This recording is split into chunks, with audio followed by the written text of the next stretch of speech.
ആമുഖ ശുശ്രൂഷ കഴിഞ്ഞ് വരുന്നതാണ് വചന ശുശ്രൂഷ.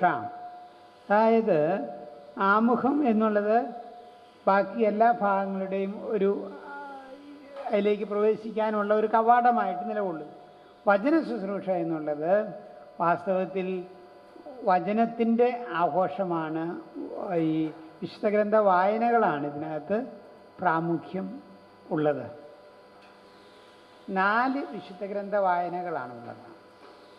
4 ആഘോഷമായ കുർബാനയും പ്രാർത്ഥനയിലുമെല്ലാം 4 വിശുദ്ധ ഗ്രന്ഥ വായനകളാണ് വായനയ്ക്കായിട്ട് നമുക്ക് നൽകിയിരിക്കുന്നത്. അപ്പോൾ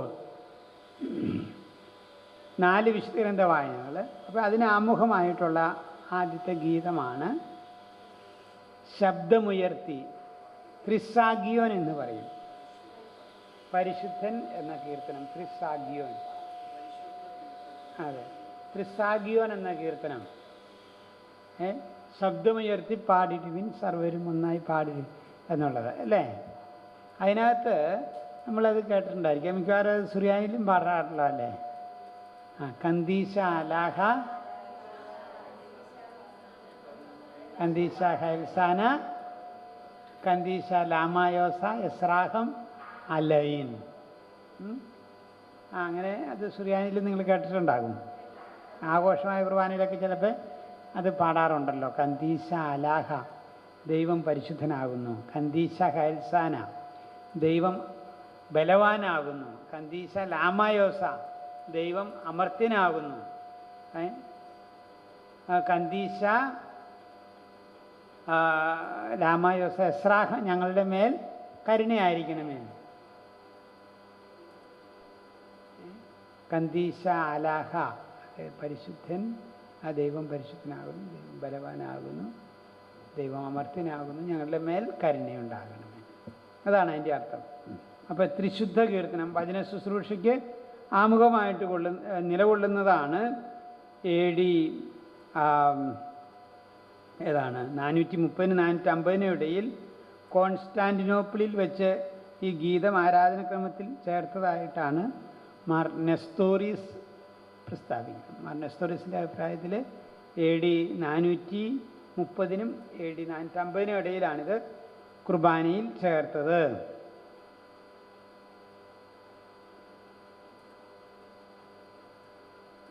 ഇത് മാർ ആബ എന്ന മെത്രാപ്പൊലീത്ത പാത്രിയർക്കീസ് ആയിരിക്കണം കുർബാനയിൽ ചേർത്തതെന്ന് പൊതുവെ കരുതപ്പെടുന്നു. 6-ാം നൂറ്റാണ്ടിലാണ് മാർ ആബ എന്ന പാത്രിയർക്കീസ്. അതായത് ഈ ഗീതം രചിക്കപ്പെട്ടത് AD 430-നും 50-നും ഇടയിലാണ് രചിക്കപ്പെട്ടത്. കുർബാനയിൽ ചേർത്ത് 6-ാം നൂറ്റാണ്ടിൽ ആയിരിക്കണമെന്ന് മാർ ആബ എന്ന പാത്രിയർക്കീസ് രേഖപ്പെടുത്തിയിരിക്കുന്നു. ഏതാ ഈ ഗീതം ആരാ എഴുതിയെന്ന് പറഞ്ഞിട്ടില്ല. അതായത് നെസ്തോറീസൻ എന്ന് വെച്ചാൽ AD 430-നും 450-നും ഇടയിലാണ് ഇത് രചിക്കപ്പെട്ടതെന്ന് നെസ്തോറീസ് സാക്ഷ്യപ്പെടുത്തിയിരിക്കുന്നു. നെസ്തോറീസ് ആരാന്ന് ചോദിച്ചാൽ നമ്മുടെ ഈ അനാഫറ, നെസ്തോറീസിൻ്റെ അനാഫറ ഇല്ലേ, കോൺസ്റ്റാന്റിനോപ്പിളിലെ പാത്രിയർക്കീസ് ആയിരുന്നു നെസ്തോറീസ്.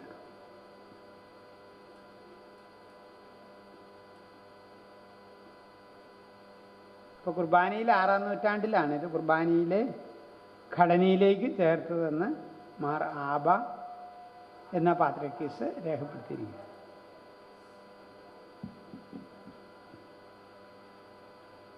അപ്പോൾ ദൈവത്തിൻ്റെ ഒരു സ്തുതിപ്പാണ്. ദൈവം പരിശുദ്ധനായ ദൈവമേ, പരിശുദ്ധനായ ബലവാനെ, പരിശുദ്ധനായ അമർത്തിനെ ഞങ്ങളുടെ മേൽ കരുണയുണ്ടാകണം എന്നുള്ളത്.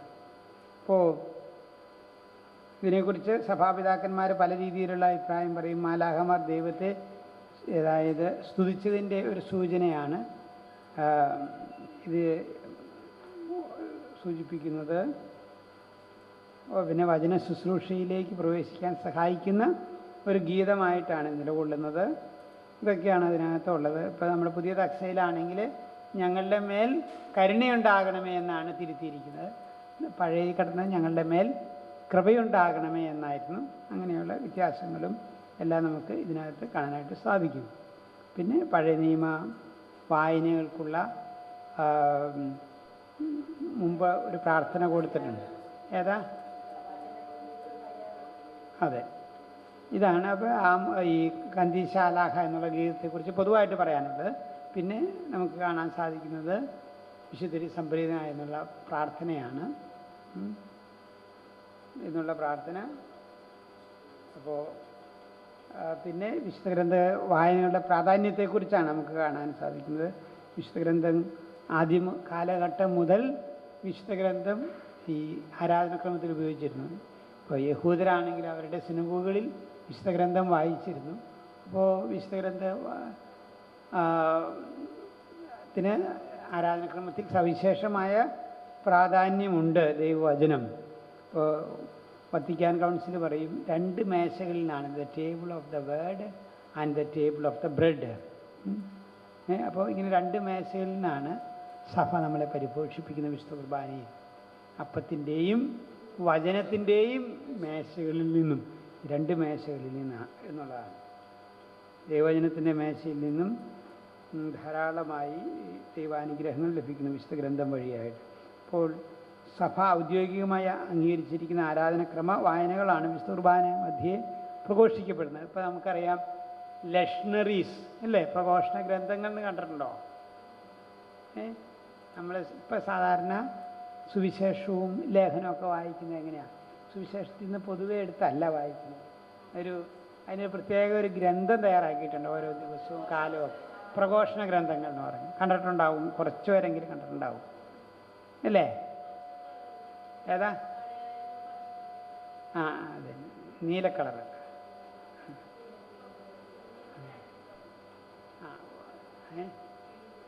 ഒരു സുവിശേഷം ഏകദേശം ഈ കളറായിട്ട് വരുന്ന ഒരു ലേഖനം കുറച്ചും കൂടി ഒരു ചുവന്ന കളറുമായിട്ട് ഉള്ള ഒരു അങ്ങനെ ലക്ഷണറികൾ, പ്രഘോഷണ ഗ്രന്ഥങ്ങൾ അതിനകത്ത് അതനുസരിച്ച് വായിക്കുക എന്നുള്ളതാണ് ഇപ്പോൾ സഭ നിർദ്ദേശിച്ചത്. പിന്നെ നമുക്കിപ്പോൾ 2 സെറ്റ് വായനകളാണുള്ളത്. 2 സെറ്റ് പഞ്ചാംഗങ്ങളുണ്ട്. അത് നിങ്ങൾക്ക് എല്ലാവർക്കും അറിയാൻ പാടില്ലായിരിക്കും. അപ്പോൾ ഈ വർഷം ഉപയോഗിക്കുന്ന വായനകളായിരിക്കില്ല അടുത്ത വർഷം. വിശുദ്ധ ഗ്രന്ഥ വായനകളെല്ലാം മാറി വരുന്നുണ്ട്. അങ്ങനെയുള്ള വ്യത്യാസങ്ങൾ.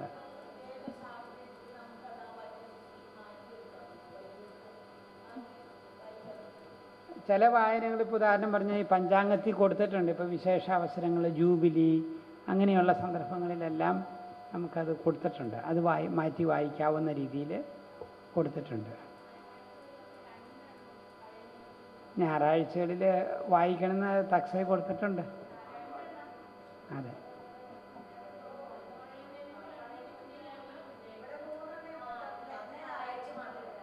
അതെ അല്ലേ. സാധാരണ ദിവസങ്ങളിൽ 2 വായിച്ചാലും മറ്റവസരങ്ങളിൽ അതെ, സാധാരണ ദിവസം 2. അതെ അതെ. ഞായറാഴ്ചകളിൽ പഴയ ഈശോ തന്നെ പറഞ്ഞിട്ടുണ്ട്, ഞാൻ നിയമവും പ്രവാചകന്മാരെയും പൂർത്തിയാക്കാനായി. അപ്പോൾ നിയമത്തിൽ നിന്നും പ്രവാചകന്മാരിൽ നിന്നും വായിക്കുക എന്നുള്ളതാണ്.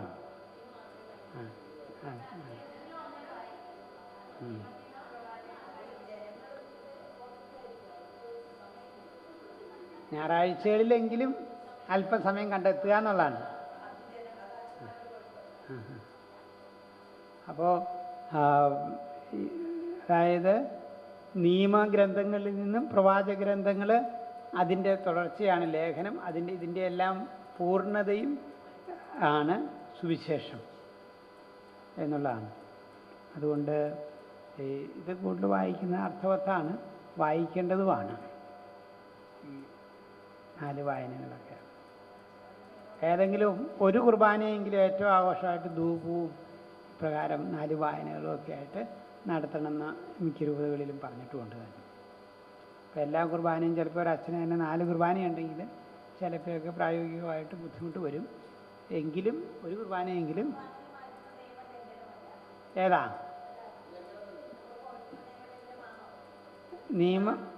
നിയമലംഘനം എന്ന് പറഞ്ഞാൽ അതെല്ലാം ഓരോ കുറവുകളാണ്.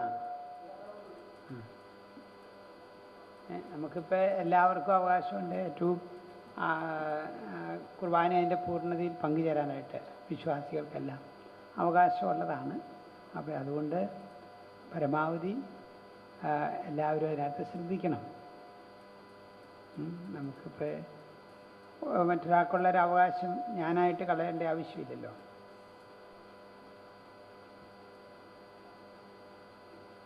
അതുകൊണ്ട് നമ്മളിപ്പോൾ നിയമഗ്രന്ഥത്തിൽ നിന്നും പ്രവാചക ഗ്രന്ഥങ്ങളിൽ നിന്നുമെല്ലാം ഞായറാഴ്ച സഭ ഇന്നതാ വായിക്കേണ്ടതെന്നും പറഞ്ഞ് നൽകിയിട്ടുമുണ്ട്. അപ്പോൾ അത് ശ്രദ്ധിക്കാം. പിന്നെ ചിലപ്പോൾ വായിക്കാൻ ആളെ കിട്ടിയെന്ന് വരില്ല. അങ്ങനെയൊക്കെയുള്ള അതൊക്കെ നിങ്ങളൊക്കെ ശ്രദ്ധിച്ചാൽ കിട്ടും. ഉണ്ടല്ലേ? ആ.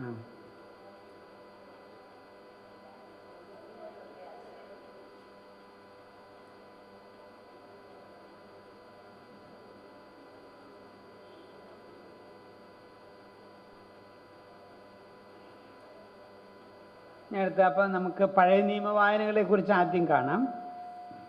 നമുക്ക് ബ്രേക്കിന് മുമ്പ് വചന ശുശ്രൂഷ തീർക്കാവും നോക്കാം. പഴയ നിയമ വായനകൾ, അതായത് പഴയ നിയമത്തിൽ 2 എണ്ണമാണ് പഴയ നിയമ വായനകൾ. കെറിയാനെ എന്നാണ് പൊതുവായിട്ട് പറയുന്നത്.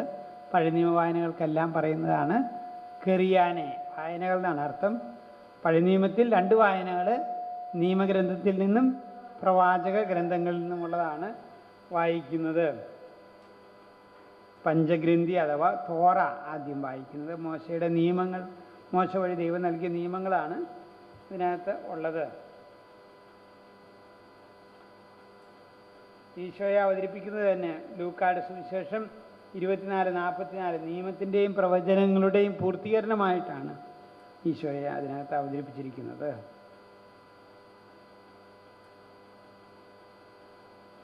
നിയമത്തിൽ നിന്നും പ്രവാചക ഗ്രന്ഥങ്ങളിൽ നിന്നുള്ള വായനകൾ സിനഗോഗ് ആരാധനയുടെ ഭാഗമായിരുന്നു. അപ്പസ്തോല പ്രവർത്തനം 13:15 ഒന്ന് വായിക്കാവോ? അപ്പസ്തോല പ്രവർത്തനം 13:15.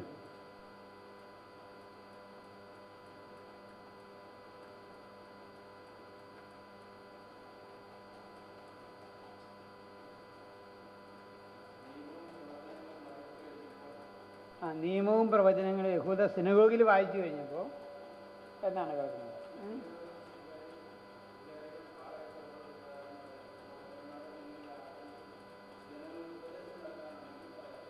അതെ, അപ്പോൾ അതാണ് അപ്പസ്തോല പ്രവർത്തനത്തിൽ രേഖപ്പെടുത്തിയിരിക്കുന്നത്. അതുപോലെ തന്നെ കണ്ടോ ലൂക്കായുടെ സുവിശേഷം 24:27 അതിനാ 27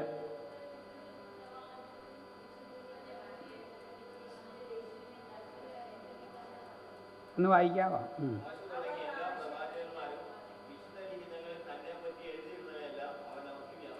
വിശുദ്ധ ഗ്രന്ഥങ്ങളിൽ മോശ തുടങ്ങി പ്രവാചകന്മാരെല്ലാം രേഖപ്പെടുത്തിയിരിക്കുന്നു. അപ്പോൾ ഇതെല്ലാം സൂചിപ്പിക്കുന്നത് പഴയ നിയമത്തിൽ എപ്രകാരം ഈശോയെക്കുറിച്ചുള്ള സൂചനകളുണ്ട്, അത് പഴയ നിയമത്തിലെ വായനകൾ എത്രമാത്രം പ്രധാനപ്പെട്ടതാണ് എന്നിവയൊക്കെയാണ് ഇതിനകത്തുള്ള അർത്ഥങ്ങൾ.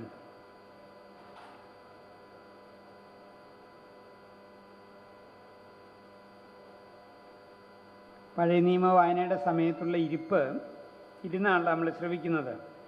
അത് യുഗാന്ത്യോന്മുഖമായിട്ടാണ് സഭാപിതാക്കന്മാർ, പ്രത്യേകിച്ച് ഗബ്രിയേൽ കത്രായ എന്ന് പറഞ്ഞ സഭാപിതാവ് അതിനെ വ്യാഖ്യാനിച്ചിരിക്കുന്നത്.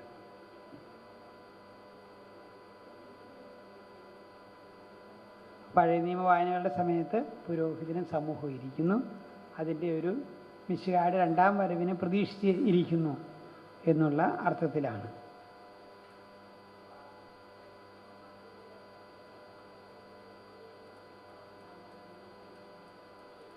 പിന്നെ പഴയ നിയമം എവിടെ നിന്നാണ് വായിക്കുന്നത്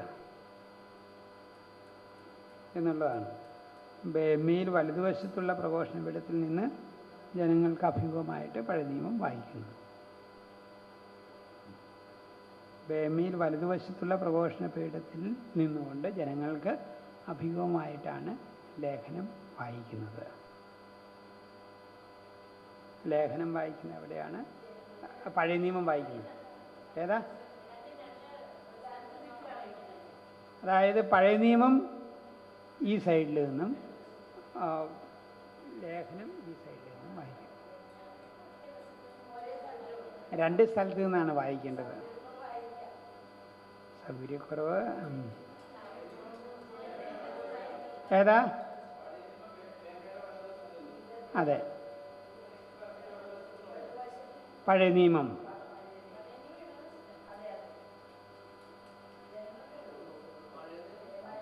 ബേമയിൽ വലതുവശത്തുള്ള പ്രഘോഷണത്തിൽ നിന്ന് പഴയ നിയമം വായിക്കുന്നു.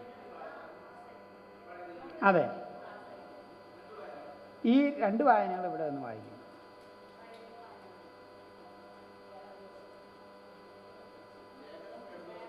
ഇടതുവശം.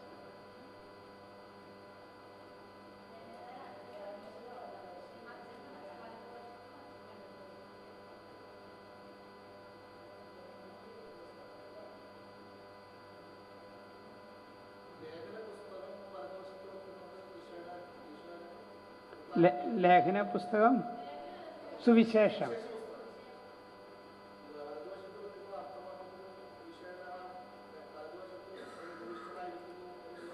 ദൈവപിതാവിൻ്റെ വലതുവശത്ത് ഉപവിഷ്ടനായിരിക്കുന്നു എന്നുള്ള. അതെ.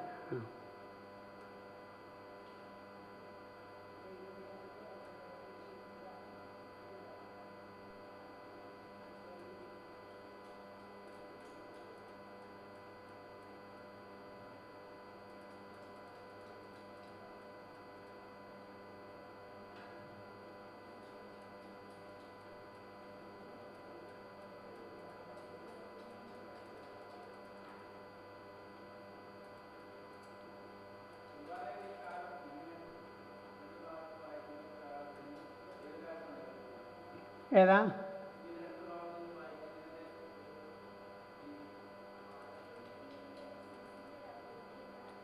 ഏതാ? അല്ല, അതിന് മുമ്പും ഈ 86 അത് കൃത്യമായിട്ട് ഇങ്ങനെ പറഞ്ഞു. അതിന് മുമ്പും ആ രീതികളാണ് സഭയിൽ നിലനിന്നിരുന്ന, രണ്ട് വശത്ത് നിന്ന് വായിക്കുന്നു എന്നുള്ളത്.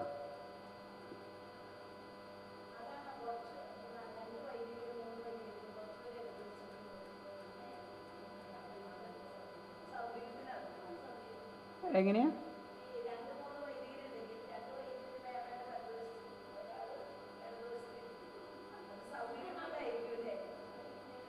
അതായത് പ്രധാന കാർമ്മികൻ നടുക്ക് നിൽക്കുന്നു.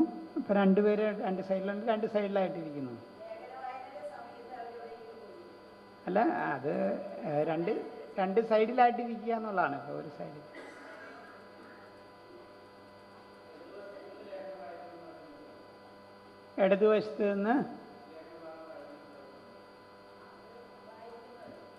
ഇടതുവശത്ത് നിന്ന് പറഞ്ഞാൽ, അതായത് ഉദാഹരണം പറഞ്ഞാൽ എന്താണ്?